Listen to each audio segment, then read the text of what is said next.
Welcome to RichPlanet TV. I'm Richard D. Hall. Today's guest has interests in space flight and astronomy and has recently written a hypothesis entitled the Aldebaran or the Aldebaran Project. His hypothesis can be summarized as follows. My hypothesis is that a space probe, which I will call the Ancient Envoy, was sent to Earth by advanced beings that once inhabited a place circling the star Aldebaran. Their motive was to contact another intelligent species before Aldebaran swelled up, became a red giant and destroyed their world. Possessing a high degree of artificial intelligence, the Ancient Envoy waited in Earth orbit, observing our planet. Eventually, the probe detected the efforts of a physically inept species, that's us, using its wits to gain an advantage over nature. Then, 6,000 years ago, when the first civilizations began to emerge in Mesopotamia, the Ancient Envoy released a small capsule, which I call the Messenger, to make direct contact with humans. The Messenger included an archive of information describing the species that sent the Ancient Envoy to Earth and the reasons why. Part of this archive was a goodwill gift of wisdom in the form of sciences, technologies, arts, logistics, and methods of good governance that would benefit humanity. This made sense to me because, though primitive in comparison to the Ancient Envoy, the Pioneer and Voyager probes we have sent beyond our solar system and to the stars contain archives of a similar nature. So, welcome to the show, Derek Willis. Thanks very much. It's great to be here. Now then, it's a very interesting hypothesis, Derek, and just to point out first off, it is a hypothesis, and you've not got photographs of this ancient satellite. Just explain what you mean by a hypothesis first. Well, I mean, basically a hypothesis is a series of pieces of evidence that point towards something. It's not proof positive. The whole idea of the project is to seek evidence and therefore to prove the hypothesis. Right, and that evidence comes from several different strands, yeah. But just tell us, before we get into some of the evidence, what's your background? And because you've done some very interesting things with your own space rockets, or rockets, just tell us about your background. Well, being of a certain age, I was born into the space age, and I remember the Apollo projects and the Skylab projects and so forth. And consequently, I've always had a lifelong interest in space flight, and particularly in rocketry. I also was very interested in the idea of an independent space program. So, civilian space program, yeah. So probably it's getting on about 20 years ago now, I started designing and building and launching my own rockets. Because you did start a science degree, and you're now doing an astronomy degree. Just tell us about that. Yes. I studied physics and electronics at Lancaster University, but I dropped out towards the end of second year. But about 5 or 6 years ago, I began a part-time degree at the University of Central Lancashire in astronomy. So I currently have like 2 certificates in astronomy, and over the next 2 or 3 years. So you actually developed your own fuel for these rockets that you were tinkering with. Just tell us about that. Yeah, there's basically 3 kinds of propellant inside a rocket. You can either have liquid propellant or solid propellant, or a hybrid, which is a mixture of the 2. And in the late 90s, I came up with this propellant which I called ASPROP, which is aerated solid propellant. And there's a matrix of the propellant, which is a solidified hydrocarbon, but inside that there's millions and millions of bubbles of compressed oxygen, which act as the oxidizer. Right. And did you get that patented? I put a provisional patent on it back in 1997, but because of various things that occurred, I've not really taken it much further. And this method of propellant, was it likened to an aero bar, or that was what gave you the idea? Yes, just tell us about that. Well, I was literally eating the bar of aero in my garage at the time, right, and saw the bubble structure, right, and kind of thought, well, if instead of bubbles of air there was bubbles of compressed oxygen, right, then it would work as a propellant. Right. So now, at some point, you actually got sponsorship from Nestle. Yeah. Because of this, that it was like the idea that you got it from a bar of chocolate. Is that why they sponsored you? Yeah. But so the first rocket that you built, were you being sponsored at that for the first one or not? Well, the very first one I wasn't. Right. So tell us what happened there, because you launched it on the moors in Northumberland. Is that right? Right. Just tell us about that.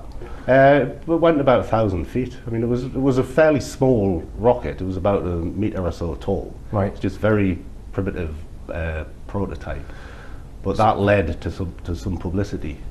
And so when you launched it, did you recover it when it came down? Oh yeah, it was on a parachute. Yeah. It was on a parachute. Yeah. And did the parachute work? Yeah, everything worked. And so who else was there observing this first launch of this rocket then? Was it? There was about 3 of my friends at the time, Right, who were sort of into amateur rocketry as Right. well. Right, okay. So do you not need permission to do that kind of thing? Well, you do. It depends on how you define the laws. Right. I mean, you can fire anything.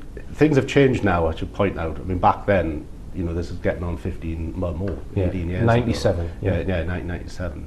There were actually strict laws, but amateur rocketeers like yourself would just kind of ignored them. Right. Otherwise.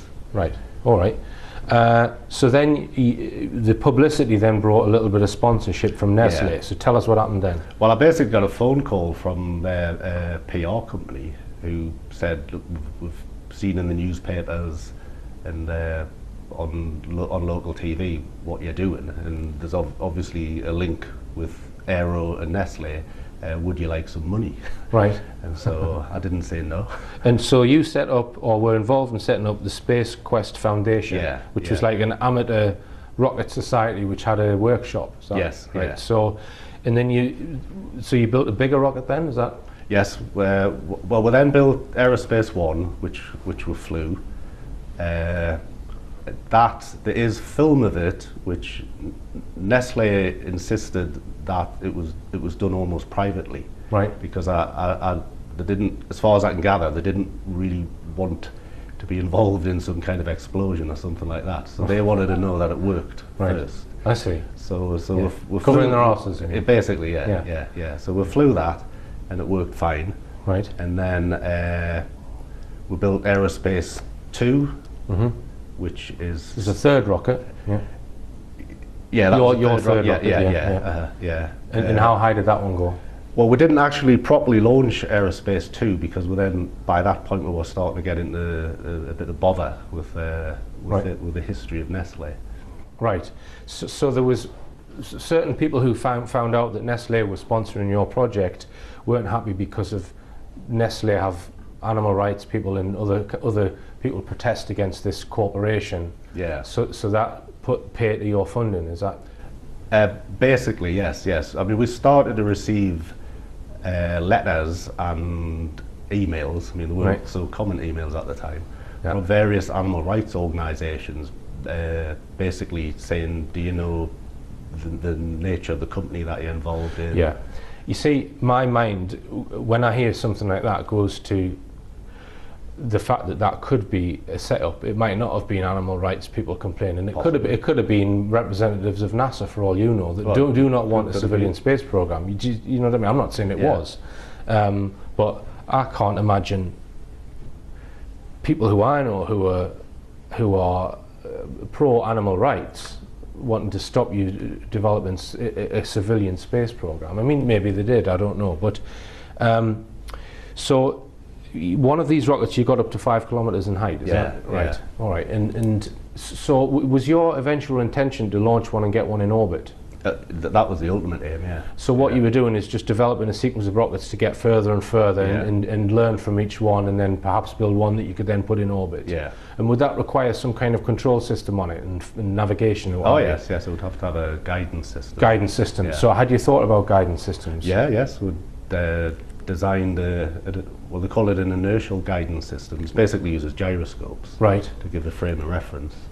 Right, and would that have any like direct control electronically to the ground, or would it be an automatic guidance system? It would have been automatic, right, pre-programmed. All right, and So then, once this kind of you'd lost the funding, you were approached to write a book. Just tell us about that, Dave. Yeah, well, I was actually approached just before we lost the funding, right, from John Wiley and Sons. Actually, they're just called Wileys now, who are academic publishers, and they had asked me to write a book on the early history of rocketry and spaceflight. All right, and Derek, we'll just hold it there because we're going to go for a short break. We're going to be hearing from more from Derek Willis after this. Welcome back. I'm talking to researcher Derek Willis, who in the late 1990s built his own rockets with the intention of trying to get them in orbit. Now, around about sort of 2000-ish, you were asked to write this book about the history of space flight. Just tell us about that. Well, the basic concept of the book was that what we were amateurs trying to build rockets, and the origins of the whole space industry was with a group of amateurs at the beginning of the 20th century. Right, and so you then set about doing your own research for the history of spaceflight, and you come across one character called Dr. Willy Ley. So just give us some background on him. Well, Willy Ley was really the guy who started it all off in terms of getting a popular interest in rockets and spaceflight. He was born in Germany in 1909. He studied various sciences at university. He wasn't actually an engineer, but he was fascinated with the concept of spaceflight. So he set up an organization called the Society for Spaceflight in Germany, in Berlin, in 1927, and one of the very first members was Wernher von Braun. Right. And so together, well, there was actually about 500 members at one point, and they started developing liquid propellant rockets. Right.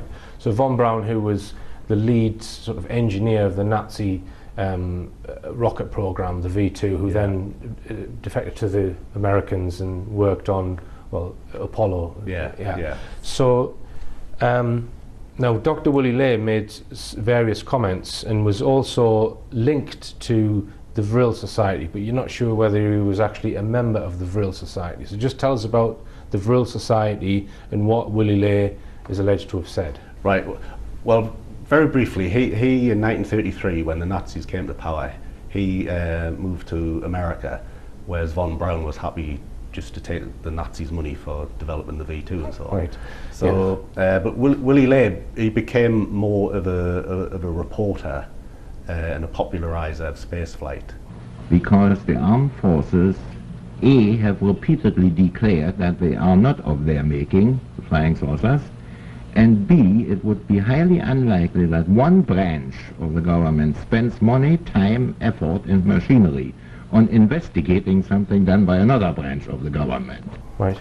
So he wrote an article called Pseudoscience in Naziland in 1947, which is it's a fascinating article in itself, because it covers some of the really bizarre sciences that the Nazis came up with, because they didn't want to believe that the likes of relativity or quantum mechanics was real, because that was Jewish science.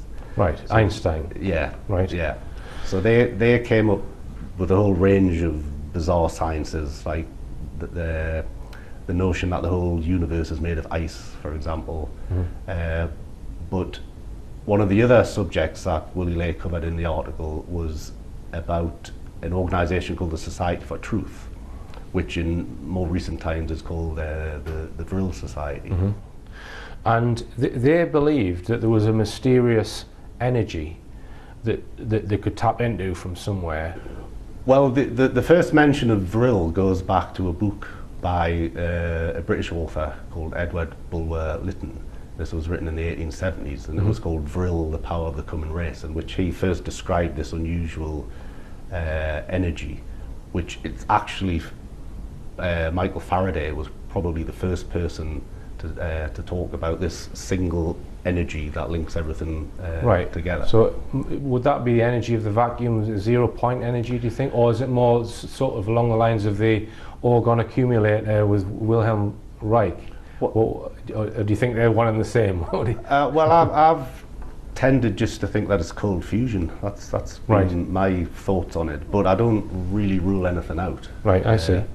Now, the Vril Society believed that, or spoke about Mesopotamia and the civilizations which existed up to 6000 BC, and that they thought that there was some ancient wisdom given to the human race at that point. Just tell us about that.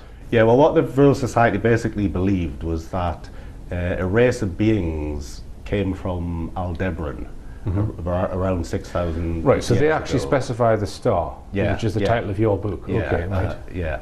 And the race, they said, the name given is the Vrilia, which has various translations, none of which actually, the ones you look in the books don't really make sense. Right. But anyway, that's what they believed, is that this race of beings had arrived on Earth around 6,000 years ago, and were actually the ancestors of the Aryans. But one of the problems with the Vril Society is that anything you read about them up until about 1960 is plausible, but beyond that, it's just Right. people adding to it. And one of the myths that they spoke about was about an egg coming from the sky. Just tell us about that. Yeah, they said that the Vrilia arrived in an egg, which they were never really specific what they meant by that.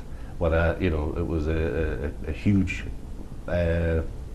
spacecraft Right. or something like that. Right. But my interpretation is that the Vrilia themselves didn't actually arrive here. They'd sent a probe here. Right. So what makes you draw that distinction then? That Well, because there's various Egyptian myths to do with the phoenix and the Ben stone, which is referred to as an egg. right. And to me, it's not a large thing. It's a relatively small Right. machine. Right. And you do think that that's what they're talking about, some kind of technology, Yes, yeah. right? Along with that, you think that there was knowledge imparted to certain people on the Earth at that time, or some sort of transfer of information. Well, I think originally the idea of this probe being sent from Aldebaran was to provide information to the whole of humanity. Right. But humanity being what it is, those people in power got their hands on it Right. and kept it to themselves. And you would argue that that continues to the present day Yeah. with yeah. organisations like Rosicrucians, Freemasons, New World Order? Yes, but not as Not necessarily that some conspiracy theorists might describe as, right? Yeah. All right, there's some sort of hidden knowledge. Knights Templar is another one, I think. Yeah. Now, how does the Thule Society link into the Vril Society? Just to give us a bit of background on that. Well, one of the problems with the Vril Society is there's not a lot of hard evidence that it really existed. Right. But the Thule Society, or the Tula Society, that was a real organisation that was founded just at the end of the First World War. Right. And basically consisted of proto-Nazis, Right. very wealthy people from Bavaria. But what my thoughts on it are that the Vril Society, they were investigating this idea of what happened with the thing from Aldebaran and all the rest of it, but they required money and resources. And let's just go back to Dr. Willie Lay, because you think he made sort of a cloaked statement that he may have actually been a secret member of that. Just tell us why you think that. Well, it's really just the way that the article is written, because a lot of people have just dismissed it out of hand, sort of said, well, he just made it up. But you would then have to think, well, everything he ever wrote, he just made up. Right. But he did say that he met members of the Society for Truth, which is another name for the Vril Society. Right. And I think he's speaking sort of ironically when he actually dismisses them as being a real organisation. So how do you think the Vril Society got their information? Well, I think it's been handed down through a tradition going back 6,000 years. Right. And they speak about a disc, the Vril disc. Well, I don't really buy into that the vril discs are real. I think that's more of a fabrication that was created from the 1960s onwards. Right. Now, there's various sections in your book about Mesopotamia and the various civilizations that grew out of there. Can you give us a brief explanation of the importance of that region and what you think was going on there? I mean, human civilization, well, certainly in the Western world, originated in Mesopotamia, which basically means the land between the two rivers, the Tigris and the Euphrates. And it was a very fertile area, very ideal place for civilizations to begin. And one of the earliest civilizations were called the Ubaids. They lived right down near the Gulf. I believe that when there's the egg, or whatever name you want to give it, it arrived at the time when the Ubaids were dominant in the area. One of these earliest civilizations was the Sumerians, which we know that Zachariah Sitchin's written about. And you think that he's got his time scales wrong with interpreting some of the clay tablets and that kind of thing. Just tell us about that.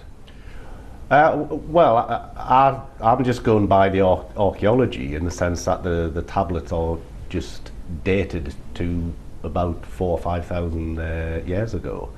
But I see no evidence whatsoever taking things back 300,000 years. As Sitchin does. Yeah. Right. Now, one of the tablets, you've looked at some of these tablets yourself and tried to do your own interpretation. So just tell us about that. What have you derived that you think these important tablets are telling us? Well, the tablet that I looked at, it's really like a storyboard, right? Because firstly, it's a star map. You can see there's a cluster of 7 stars, which is obviously the Pleiades, and the way they are arranged is they're pointing towards a big bright star, which is obviously Aldebaran. Because if you look in the sky, that's how it works. Because the word Aldebaran actually means the follower, and it's following the Pleiades. So it's drawn attention to Aldebaran. Right. Now then, there's also this a winged craft, I would call it. Yeah. Which I've seen that one. Yeah. Which is next to the star, so it's drawn attention to the link. Now I think that's the object that I believe is up in orbit, which I call the ancient envoy. Right. And below that, on the ground, is a bell-shaped object, which I believe is the capsule that was dropped from the orbit, as it were. Right. All right, and Derek, well, we're going to go for another break. It's fascinating stuff. More after this. Welcome back. I'm talking to Derek Willis about his book, The Aldebaran Project, and we were just looking at some Sumerian stone tablets, and you think we've got, one of them is saying where they came from, another one is saying what's up in orbit, and another one, or other part of it, is saying what landed on the ground. Yeah. Right, and you think that they're revering all of these objects because it gave them some sort of phenomenal knowledge, yeah? Yeah, yeah. So just tell us what that knowledge was, you think, that came out of this capsule. Well, I think it's basically the sum total of everything that the species from Aldebaran had accumulated. Sciences and technologies. And you mentioned in your book that you think, imagine all the information on the internet, and it's like thousands of times more than that. Yeah. So what makes you think there's so much information given by that, in this craft or whatever it was? Well, I think it's an inference that I'm making because that's what we are currently doing now with probes that we are sending out of the solar system. Yes. My basic hypothesis is that the species from Aldebaran could see what was going to happen to their star and decided to send the benefits of their civilization to another species. And so that would include technologies that we can't even imagine now. So this sort of intervention, if we call it that, from Aldebaran, and with both the satellite and the landing capsule, you think that accounts for the expansion in human knowledge around that time that just some historians don't seem to be able to explain? Yeah. Right. All right. Now, and you then go on to talk about Hermeticism. Just explain what that is and why you think it's important. Well, Hermeticism was really a sort of a synthesis of religion and philosophy. There was this, well, he's not really a god, but Hermes Trismegistus, which means Hermes thrice great, who was revered for his knowledge. And he received his knowledge from a series of books which allegedly came from the sky. Right. So I kind of equate that with the arrival of the messenger. Right, the belief that if humanity can achieve divine knowledge, known as the gnosis, of the workings of the universe, then by contact with the forces produced by the heavenly bodies, we can influence destiny. Mm-hmm. And you think that the elite have nabbed that knowledge? Basically, yes, yeah. Right. Yeah. All right, and you know, I think a lot of people would agree with you there. And Hermeticism was the forerunner to science. Yeah. Well, it's split two ways. You could say it's the forerunner to astrology and the occult, but on the other direction, it's the forerunner of science. Right. So just tell us a little bit about the Aldebaran star, how far away it is, and is it like the sun, and has it got any planets around it? Has Hubble discovered planets around it, for example? Just well, it's now a red giant. It's 65 light years away, but it's actually technically an orange giant, which means it stopped fusing hydrogen just a few million years ago, and it's just beginning to fuse helium. Right. But sort of right at the outset, one of the first things I did before I embarked on the whole research was to see whether Aldebaran could be plausible as a star where there could have been a planet with a civilization on. And the age of a star is very important. I mean, there's many people talk about species coming from, say, Betelgeuse and planets like that. Zeta Reticuli. Yeah, but the problem is, huge stars like that aren't very old. They're probably only 200 or 300 million years old. Right. So you need a relatively small star, about the size of the sun. And so Aldebaran is about 1.5 times the size of the sun in terms of mass. And its physical size is much bigger now. So it's of the order of 3.5 to 4 billion years old.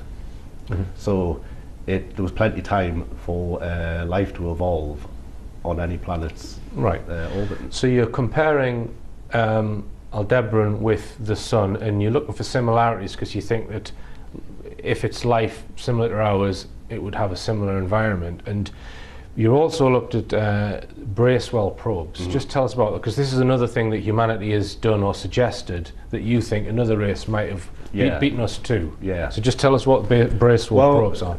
The idea of a Bracewell probe, it was first mooted by American scientist Ronald Bracewell, is that if you're going to send a probe to a distant star, you can't, because it's so far away, you couldn't really have real-time communications. So the probe would have to be autonomous. It would have to make its own decisions when it got there. And one of the suggestions he made was that it would listen out for transmissions from a planet and then repeat the transmission directly back, because that's something that just couldn't occur naturally. Right. So that was the basic concept of the Bracewell probe. Right. And so my thoughts are that the probe that I call the Ancient Envoy is effectively a Bracewell probe. Right. But sent from Aldebaran. Right. Right. And it may be that they've sent out millions of them to lots of prospective planets, I suppose. I wouldn't say so, because there's billions of... but you think they've targeted the Earth?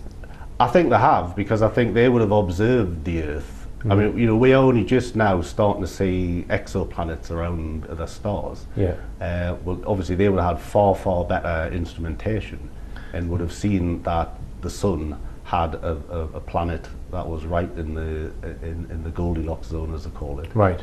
And so it was a good candidate for life being there.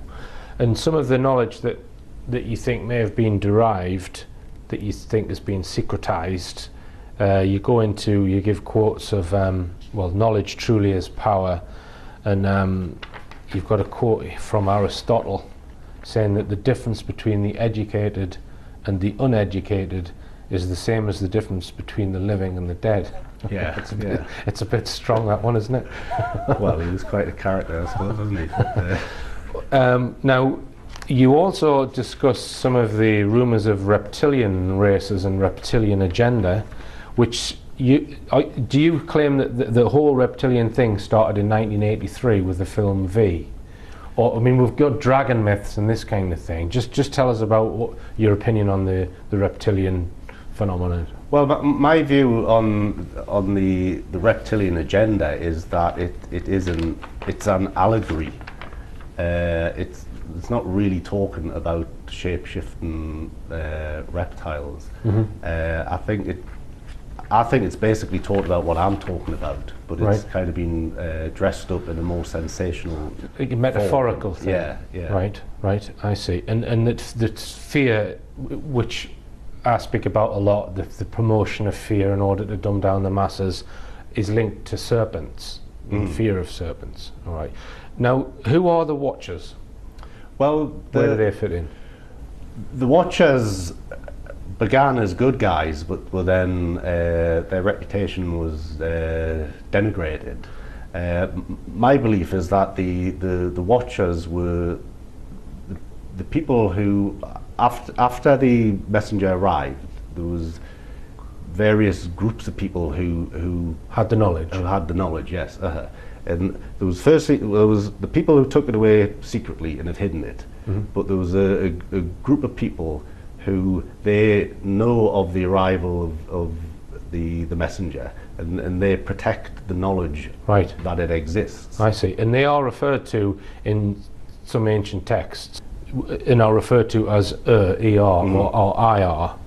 And you've also write about the Tower of Babel. Well, I mean, what do you think that was? Well, I think originally, it was built as a library, which is where the messenger capsule was originally held. Right. But I think it was built, the dimensions of the Tower of Babel was conical, and I think encoded within that was information on the actual orbit. Mm-hmm. All right. So just to pop this question in, Derek, what do you think of researchers, well, such as Sitchin and perhaps people like Michael Tsarian, who would say you've got Atlantis hundreds of thousands of years ago, and then Mu maybe 800,000 years ago, these alleged continents which suddenly also had advanced knowledge. Do you buy into that, or are you just looking strictly at sort of the last 6,000 or 7,000 years? I'm just looking at the historical record, and finding an explanation for that historical record. Right. Now, you also talk about the 5-pointed star, because this you think could be a symbol of this secret knowledge. Just tell us about that. Well, I think it basically refers to Aldebaran, because often the pentagram is a red star, and Aldebaran is probably the most famous of the red stars. Right.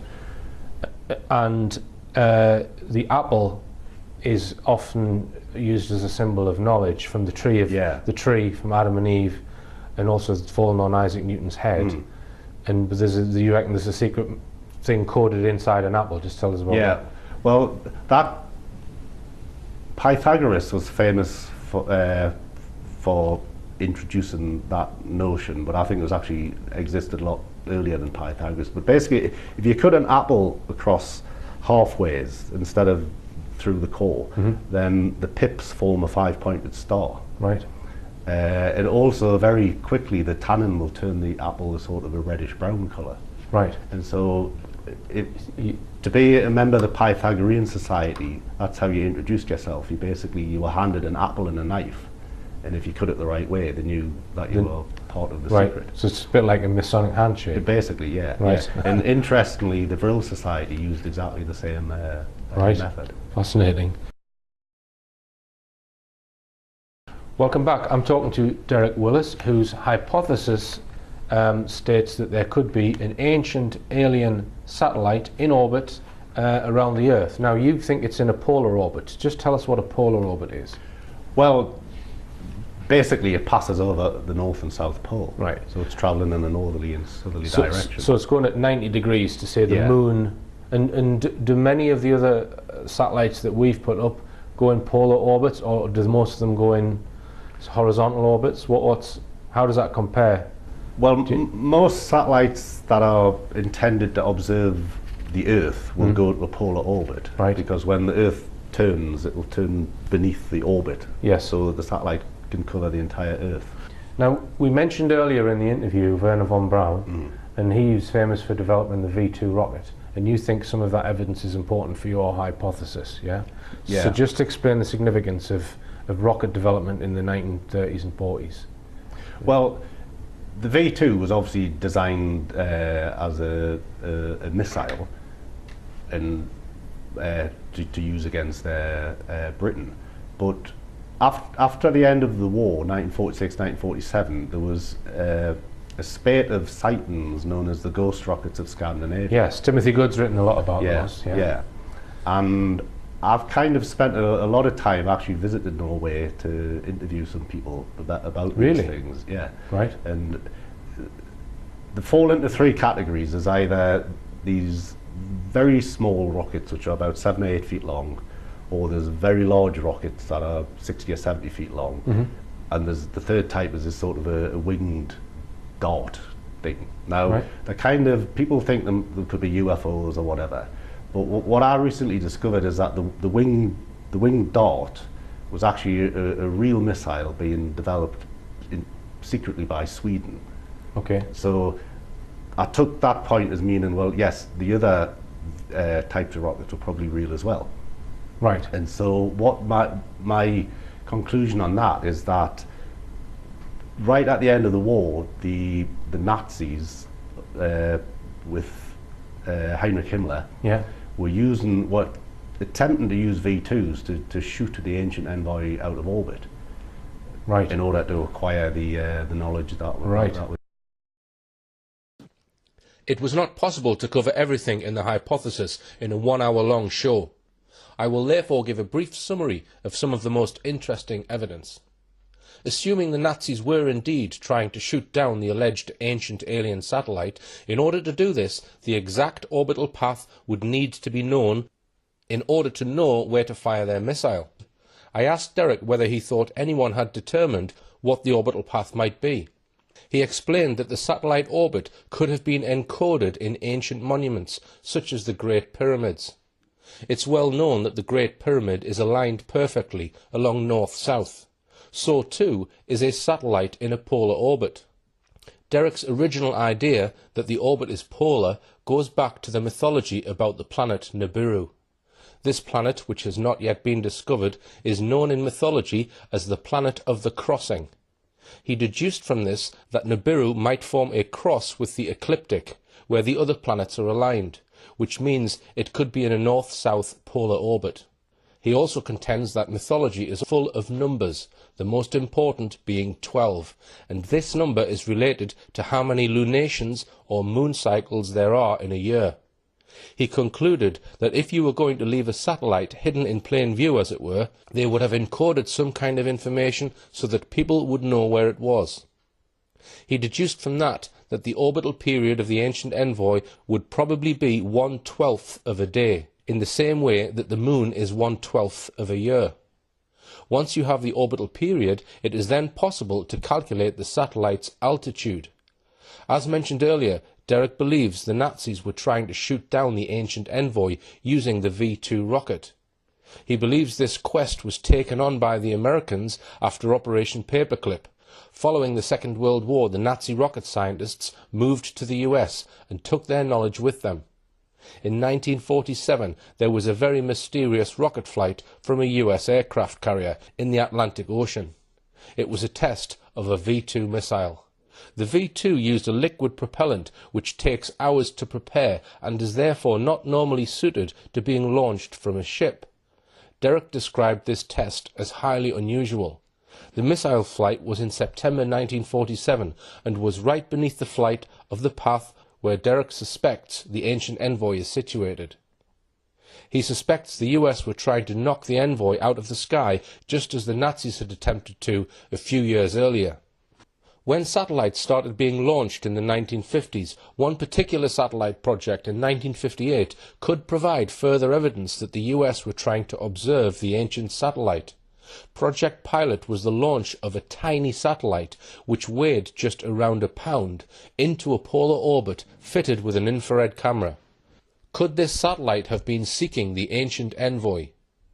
Rumours have circulated for decades about an alleged alien satellite called Black Knight. Information about this started to surface in the 1950s, including newspaper reports.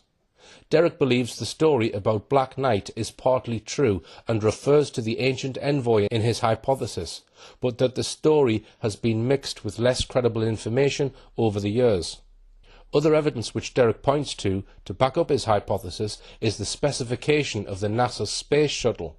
During the development phases, the US military insisted that the space shuttle must have the capability to return from a polar orbit carrying something weighing 15 tons, even though there was nothing publicly known about in a polar orbit weighing 15 tons. This requirement held up the shuttle program for years because both size and power requirements had to be increased. The US military were also planning to launch their own shuttles from Vandenberg Air Force Base into a polar orbit. Derek's take on this is that they were intending to fly the military shuttle to the ancient Envoy, put it in the shuttle's cargo bay, and fly it back to the Earth. Derek suspects the ancient Envoy is highly advanced and might be capable of defending itself against attempts to take it out of orbit. He suspects the ancient Envoy is still in its polar orbit above the Earth. His ambitious project is to prove the ancient alien satellite exists by attempting to film it using civilian satellites. An American company called Interorbital Systems produces and launches small satellites called CubeSats, which can be owned by members of the public. These satellites can be fitted with infrared cameras and send images back to the Earth from Earth orbit. I was quite surprised when Derek told me that there is a civilian satellite program which allows anyone to have their own small satellite in orbit around the Earth. Derek believes one of these satellites could be placed in a 1/12th day polar orbit to search for the ancient Envoy.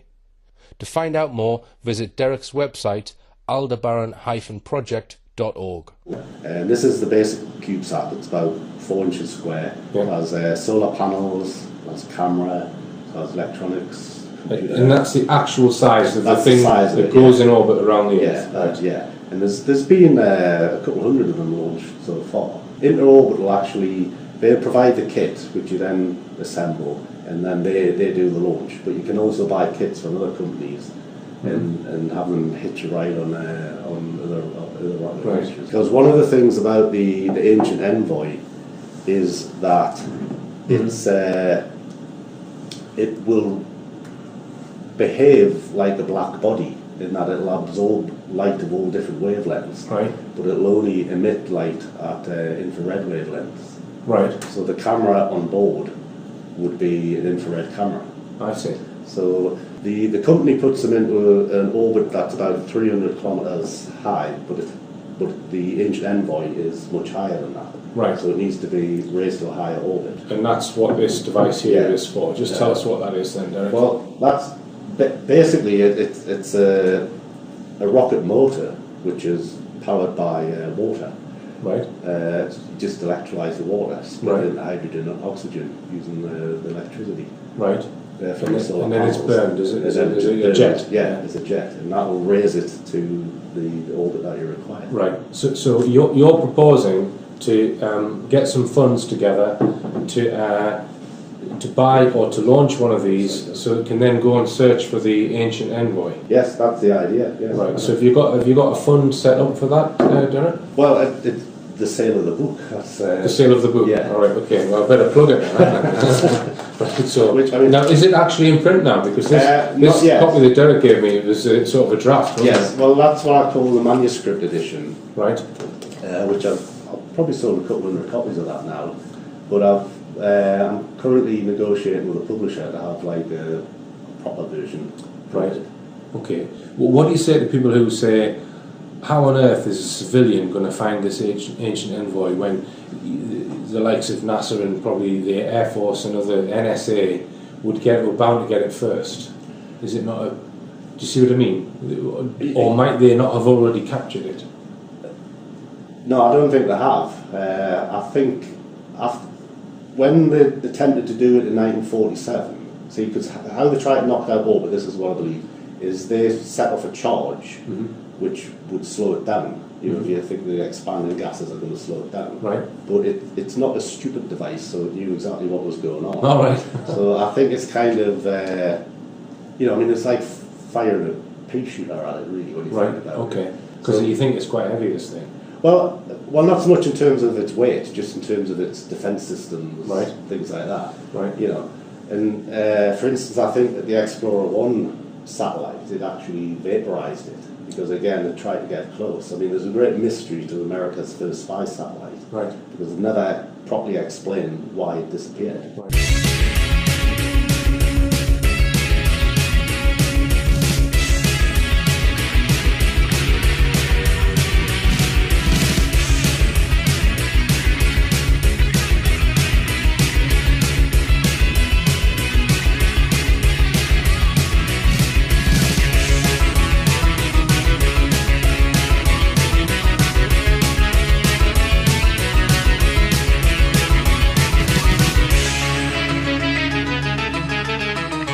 Patent on it back in 1997, but because of various things that occurred, I've not really taken them much further. And this method of propellant, was it likened to an aero bar, or that was what gave you the idea? Just tell us about that. Well, I was literally eating the bar of aero in my garage at the time, and saw the bubble structure, and kind of thought, well, if instead of bubbles of air there was bubbles of compressed oxygen, then it would work as a propellant. Right. So now, at some point, you actually got sponsorship from Nestle. Yeah.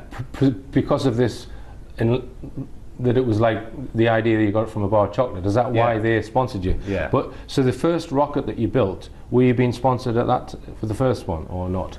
Well, the very first one I wasn't. Right. So tell us what happened there, because you launched it on the moors in Northumberland, is that right? Right, just tell us about that. It went about 1,000 feet. I mean, it was a fairly small rocket. It was about a metre or so tall. Right. It's just very primitive prototype.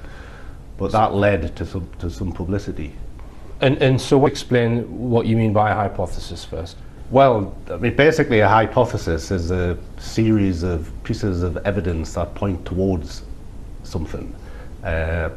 It's not proof positive. The whole idea of the project is to seek evidence and therefore to prove the hypothesis. Right. And that evidence comes from several different strands, but just tell us, before we get into some of the evidence, what's your background? And because you've done some very interesting things with your own space rockets, or rockets, just tell us about your background. Well, being of a certain age, I was born into the space age, and I remember the Apollo projects and the Skylab projects and so forth. And consequently, I've always had a lifelong interest in space flight, and particularly in rocketry. I also was very interested in the idea of an independent space program. So civilian space program, yeah. So probably it's getting on about 20 years ago now, I started designing and building and launching my own rockets. Because you did start a science degree, and you're now doing an astronomy degree. Just tell us about that. Yes. I studied physics and electronics at Lancaster University, but I dropped out towards the end of second year. But about 5 or 6 years ago, I began a part-time degree at the University of Central Lancashire in astronomy. So I currently have like 2 certificates in astronomy, and over the next 2 or 3 years. So you actually developed your own fuel for these rockets that you were tinkering with. Just tell us about that. Yeah, there's basically 3 kinds of propellant inside a rocket. You can either have liquid propellant or solid propellant, or a hybrid, which is a mixture of the 2.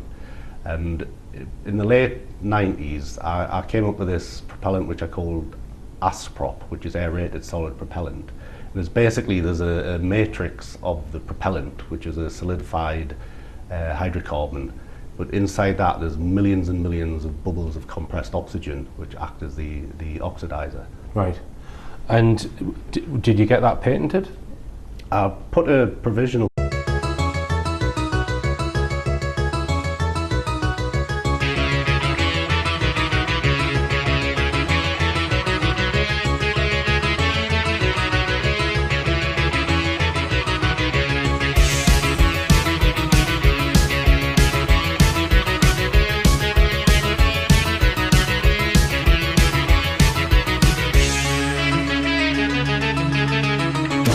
Welcome to RichPlanet TV. I'm Richard D. Hall. Today's guest has interests in space flight and astronomy and has recently written a hypothesis entitled the Aldebaran or the Aldebaran Project.